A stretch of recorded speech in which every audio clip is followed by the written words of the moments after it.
So we're going to kick the day off right now with this. Actually, this guy, I admire this guy. He has done so much in the world of creative. And now he takes everything he's learned and he teaches courses at USC in Southern California. Hank, why don't you come up here real quick so that I can give you a hug? Because I love this guy. Good to see you. Everybody, Hank Wasiak. And Brian. Michael. And my guest for you, Michael Dubin from the Dollar Shave Club. You sit over there, Michael. Over there. Hi, everybody. Morning. Good morning. We're going to tell you a little bit about ourselves and then go into some good insights as to how this guy is building a great business, a great freaking business, I should say. But before we start, I think the best way to start this conversation is just to play a video for you. So if we can cue up that first video, please. Where is it? Hi, I'm Mike, founder of DollarShaveClub.com. What is DollarShaveClub.com? Well, for $1 a month, we send high-quality razors right to your door. Yeah, $1. Are the blades any good? No. Our blades are f***ing great. Each razor has stainless steel blades, an aloe vera lubricating strip, and a pivot head. It's so gentle a toddler could use it. And do you like spending $20 a month on brand name razors? 19 go to Roger Federer. I'm good at tennis. And do you think your razor needs a vibrating handle, a flashlight, a back scratcher, and 10 blades? Your handsome-ass grandfather had 1 blade and polio. Looking good, pop up! Stop paying for shave tech you don't need. And stop forgetting to buy your blades every month. Alejandro and I are going to ship them right to you.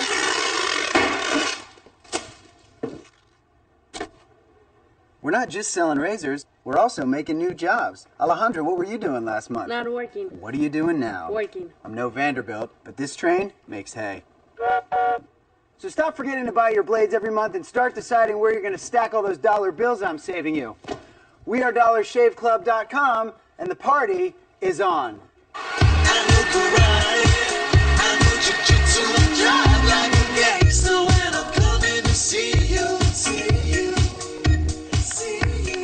Great job. So, let me just tell you a little bit about how we got here and maybe a little our story. But I know I'm the oldest living ad guy in this room. I started my career in 1965, right in the Mad Men era. I've been at it ever since, nonstop. So I have a pretty long view of all this. And I've seen it all and done it all. And just about the time I was supposed to retire, social media came along and digital. And rather than run away from it, people like Brian got me to run to it. And I've really adopted it with a passion and a purpose. And I can tell you, sitting here, that this is the best time ever to be in the marketing communications business, because it really is a transformational time. Because of the whole social business has really created human businesses. It's enabled a whole new level of entrepreneur like you. And from my perspective, technology has unleashed the creative spirit in a way that I've never seen before. So for me, it's great to be sitting up here with Michael and to be able to tell his story, because he's an entrepreneur with a vision, a passion, and the balls to do something with it. So Michael, tell us about your story and how you got there. Well, I'll make it quick, but my background is in digital media marketing. I actually started my career down the street at 30 Rock as a page at NBC, and then a page? Oh, good.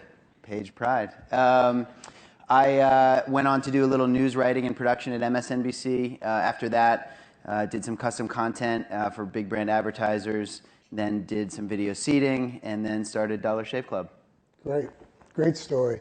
And so from your perspective, why do you think that video is successful?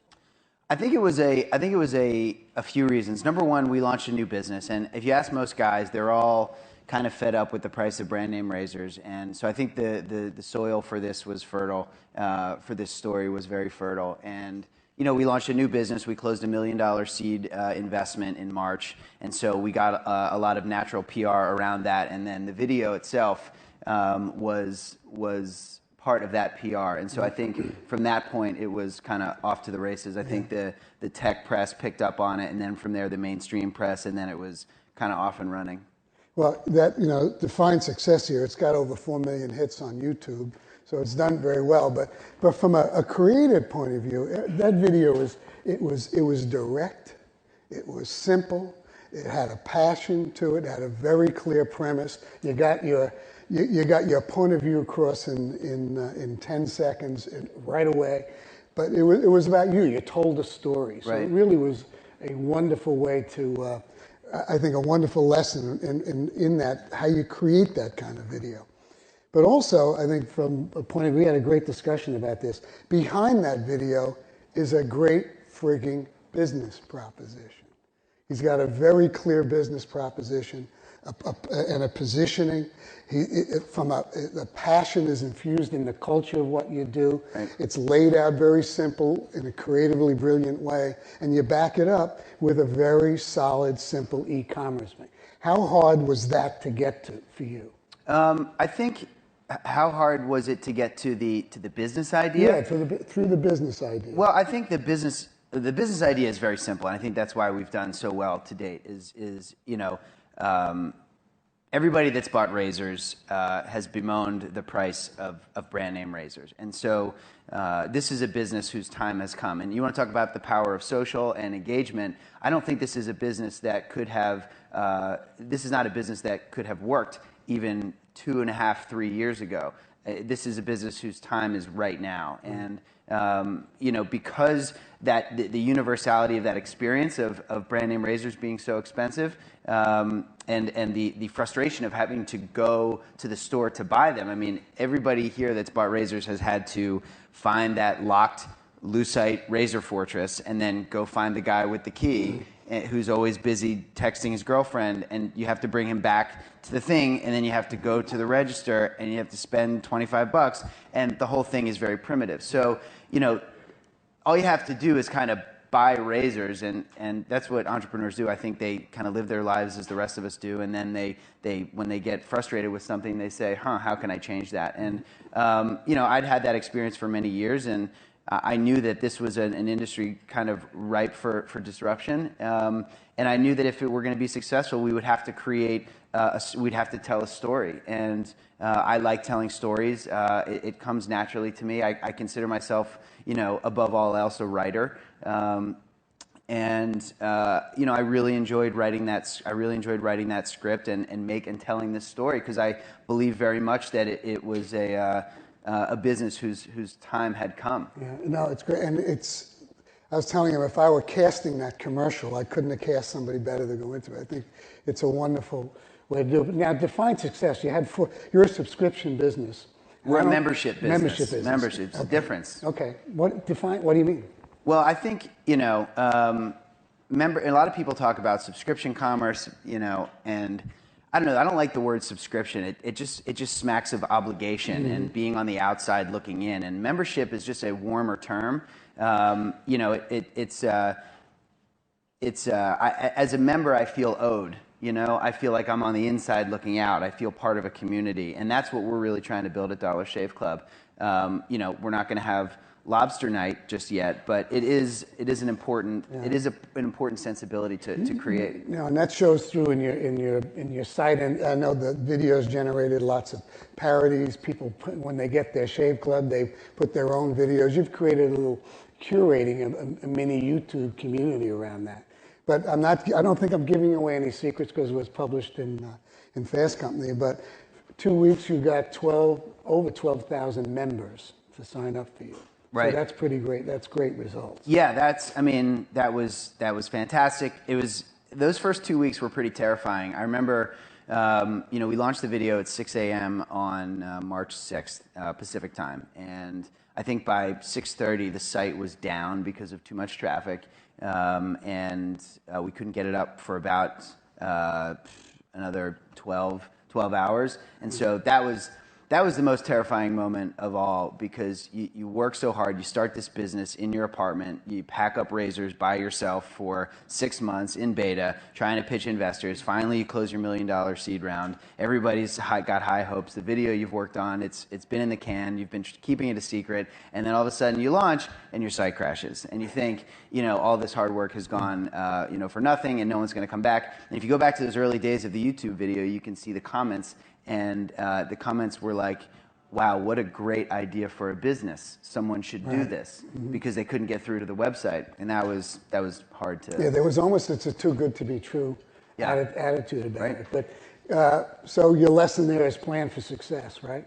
Yes, exactly. Because you really, you were expecting it. The other point that I just chat about a little bit, I asked Mike, was in his resume there, it said he was in the seeding video business. I asked him what you did to seed this video, and amazingly little, right? Right. I think, like I said, the PR around this video, or the PR around the business launch, really got the word out there.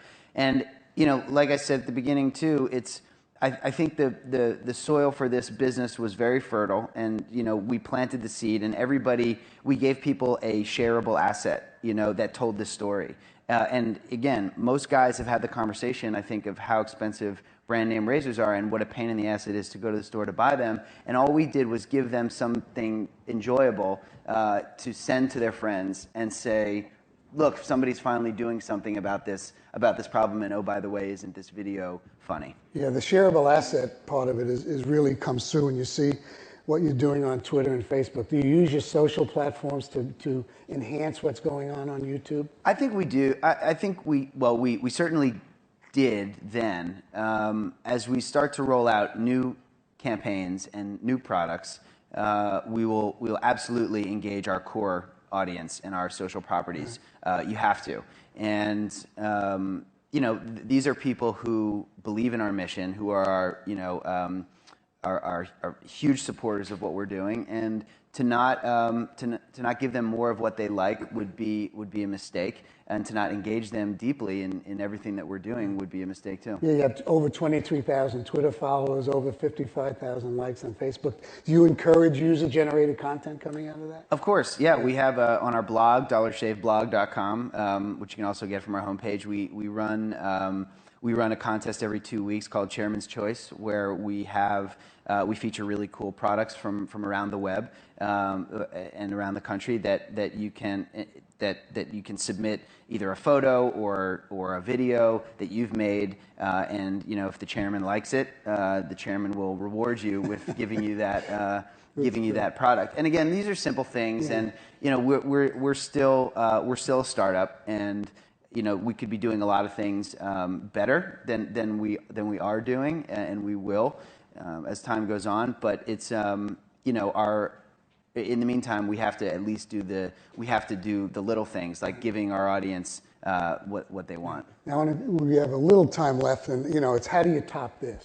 Right. So give us a little preview of what you think is next for Dollar Shave. Well, I can't give away too much for competitive purposes, but I think the goal is always, on the content side, I can't promise that there's going to be another video in the next 2 months for one big reason, and that is, while we have, I think, 6.5 or 7 million views on YouTube right now, the bigger number is the number of people that haven't seen it yet. And right now, to launch another video, I don't think we could tell the story more succinctly than we did with that video.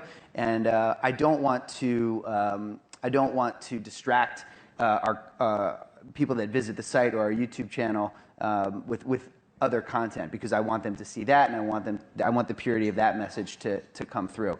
So when I think about creating content, when we think about creating content outside of the video space, we always want to be relevant and timely, and we always want to add value. We want to make the internet a better place to live. So the election is upon us, and as usual, the current candidates leave a lot to be desired. So we're going to have our own election at a site called oldglory2012.org, which will launch next week. You're announcing that here? Yes. Well, I'm going to announce that here, but keep it quiet. So we're going to have our own this year you can vote for proven leadership, like you can vote for Teddy Roosevelt. If you want to show the Roosevelt poster very quickly, you can vote for Teddy Roosevelt, or you can vote for George Washington. And that's all we'll show you for right now. But there is some exciting stuff surrounding that campaign, the Dollar Shave Club presidential election. But that's just a fun way for us to participate in what's going on in the country. We always want to be current, and say something about what's happening in America. I love it, Mike. I think it's freaking great. Thanks a lot. Thank You're you. great. Thank you very much.